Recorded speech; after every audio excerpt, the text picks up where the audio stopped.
Assalamualaikum warahmatullahi wabarakatuh. Selamat pagi Bapak Suminto dan selamat pagi teman-teman semua. Kami kelompok 6 yang beranggotakan Eltami Laniasari, Siska Triana Mareti, Eka Aprilia, Sri Wulandari, Selvi Sutri Insani yang akan mempresentasikan tentang persoalan-persoalan pokok dalam pengembangan ilmu. Baiklah teman-teman semua, materi yang pertama akan disampaikan oleh saya, Siska Triana Mareti. Preasumsi dan asumsi dasar pengembangan ilmu. Berdasarkan KBBI, pre berarti sebelum atau di depan, sedangkan asumsi berarti dugaan yang diterima oleh dasar atau bisa juga diartikan sebagai landasan berpikir yang dianggap benar. Menjadikan preasumsi berarti sebelum adanya dugaan yang diterima sebagai dasar atau sebelum adanya landasan berpikir yang dianggap benar. Asumsi adalah anggapan dasar yang dianggap benar oleh seorang peneliti. Artinya, dugaan yang diterima sebagai dasar atau landasan berpikir karena dianggap benar. Sedangkan menurut filsafat ilmu, asumsi merupakan anggapan atau andaian dasar tentang realitas suatu objek yang menjadi pusat penelaahan atau pondasi bagi penyusunan pengetahuan ilmiah yang diperlukan dalam pengembangan ilmu. Dapat disimpulkan bahwa asumsi adalah anggapan awal yang dianggap benar oleh seorang peneliti yang ditetapkan sebelum melakukan kegiatan penelitian. Oke, di sini saya Eka Aprilia akan menjelaskan materi lanjutan yang pertama, yaitu preasumsi dan asumsi dasar pengembangan ilmu. Semua ilmu mempunyai asumsi-asumsi baik secara tersirat maupun secara tersurat. Contohnya antara ilmu sains dan ilmu sosial. Yang pertama ilmu sosial, yaitu kita ambil dari ilmu ekonomi dengan istilah ceteris paribus yang seringkali digunakan sebagai suatu asumsi yang menyederhanakan beragam formulasi dan deskripsi dari bagian anggapan ekonomi. Contohnya asumsi akan suatu barang yang dinyatakan bahwa harga barang akan meningkat ketika permintaan terhadap barang tersebut ikut meningkat juga. Yang kedua adalah ilmu sains. Asumsi disebut dengan istilah kausalitas, yaitu asumsi dasar yang dibangun oleh hubungan antara suatu kejadian, sebab, dan kejadian kedua atau akibat, yang mana kejadian kedua dipahami sebagai konsekuensi dari yang pertama. Contohnya, asumsi tentang hujan. Dinyatakan bahwa adanya awan tebal dan langit gelap merupakan pertanda akan turun hujan.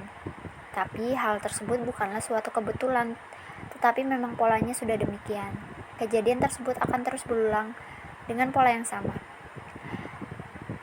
Dari penjelasan tersebut, kita dapat pahami bahwa setiap ilmu memerlukan asumsi.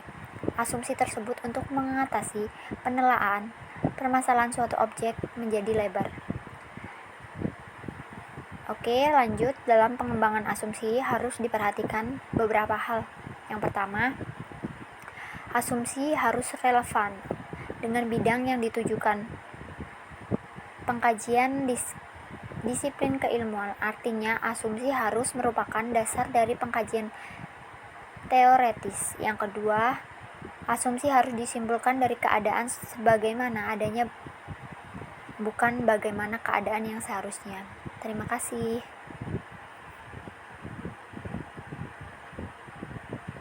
Baiklah, selanjutnya materi tentang pengembangan ilmu. Ilmu pengetahuan mempunyai peran penting dalam setiap aktivis berpikirnya manusia. Ilmu pengetahuan juga memiliki dua kata yang berbeda makna. Yang pertama, ilmu sebagai pengetahuan tentang suatu bidang yang telah disusun secara sistematis dengan metode tertentu. Sedangkan pengetahuan yaitu sesuatu yang telah kita ketahui atau sudah menjadi sebuah pengalaman.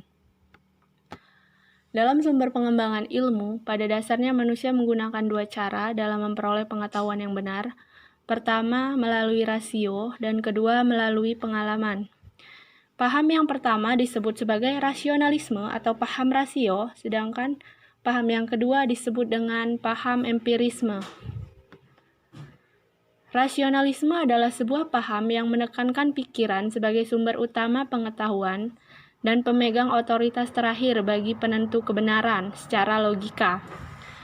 Adapun cara kerja rasio adalah melalui berpikir deduktif yang bersifatnya mutlak. Menurutnya bahwa manusia awalnya mengetahui segala sesuatu itu bersifat a priori, yaitu pengetahuan yang sudah ada sebelum terjadinya sebuah pengalaman, yang prinsip-prinsipnya sudah ada sebelum manusia berusaha memikirkannya. Karenanya bukanlah ciptaan pikiran manusia. Menurut Jujun S. Surya Sumantri, rasionalisme cenderung bersifat solipsistik dan subjektif. Apa itu yang dimaksud dengan sifat solipsistik? Solipsistik adalah sifat satu-satunya fakta yang dapat dipercaya kebenarannya. Sedangkan sifat subjektif yaitu sifat yang mutlak tetapi masih menduga-duga, belum tentu kebenarannya. Selanjutnya adalah paham empirisme, adalah paham yang mengatakan bahwa pengalaman indrawi adalah satu-satunya sumber dan penjaminan kepastian kebenaran. Metode yang digunakan adalah pengamatan induktif. Kebalikannya dari sifat rasionalisme, sifat empiris menggunakan metode pengamatan induktif. Maksud dari pengamatan induktif adalah pengamatan yang belum tentu kebenarannya, yang masih dikategorikan seperti kadang-kadang bersifat logika dan kadang-kadang tidak.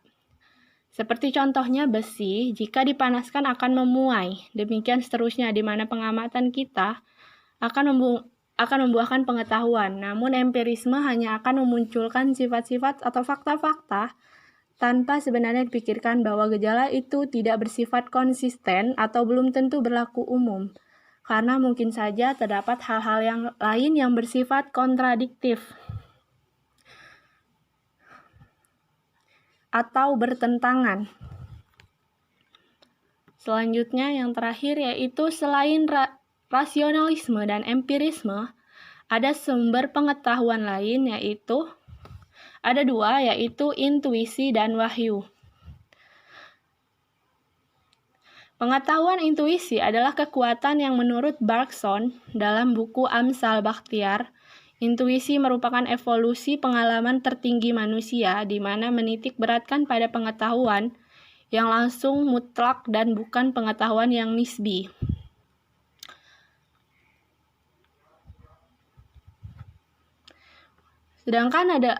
Sedangkan pengetahuan wahyu adalah pengetahuan yang diterima para utusan Tuhan tanpa upaya dan usaha yang payah, pengetahuan mereka atas kehendak Tuhan. Tuhan mensucikan jiwa mereka untuk memperoleh kebenaran. Oke, itu saja yang bisa saya sampaikan. Saya ucapkan terima kasih. Baiklah, Assalamualaikum warahmatullahi wabarakatuh. Materi selanjutnya akan dijelaskan oleh saya, yaitu tentang prinsip pengembangan ilmu. Filsafat ilmu pengetahuan merupakan kawasan yang tidak termasuk bidang keilmuan yang bersifat otonom. Filsafat ilmu pengetahuan berperan dalam pembicaraan tentang pengembangan ilmu pengetahuan, yaitu terutama pada dimasukkannya pertimbangan nilai-nilai etik, sehingga konsekuensinya juga berpengaruh pada penerapan ilmu pengetahuan. Filsafat ilmu pengetahuan merupakan sarana konseptual dalam memberikan dasar dan petunjuk arah bagi kebijaksanaan pengembangan ilmu pengetahuan. Pengembangan ilmu pengetahuan yang mendasarkan pada sistem filsafat Pancasila bersifat terbuka. Penyerapan unsur dari luar dan penerapan hukum-hukum ilmiah dari luar harus tidak menghilangkan sifat dasar dari kepribadian bangsa Indonesia.